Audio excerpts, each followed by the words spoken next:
So ngayon mag-trade ulit tayo dito mga Kamindtech sa may Smarty na asset. Time frame na 5 seconds. So antay lang natin yung galaw ng market. So nag-buy ako dito at sana tugma yung prediction natin para makapag-earn. So yan, hindi tugma, okay lang yon, walang problema. Natural lang talaga yan sa pagtitrade. At yung isa is profit. So okay lang yon.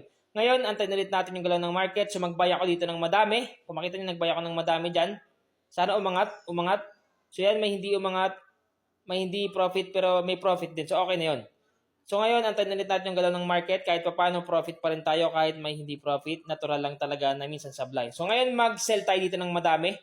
So nag-sell ako dito ng madami kasi nga mukhang pababa yung market. At kung makikita nyo talagang pababa talaga yung market, profit na profit tayo dito mga Kamindtech. Kung makita nyo yung balance ko is nadagdagan talaga kasi nga sunod-sunod yung nilagay ko sa sell kasi nakita ko na bababa. Kung makita nyo, napakarami nating na-earn ngayon. Profit tayo. Basta sundin nyo lang talaga yung strategy dito. Pwede talaga kayo kumita at mag-earn dito sa ating expert option na trading application.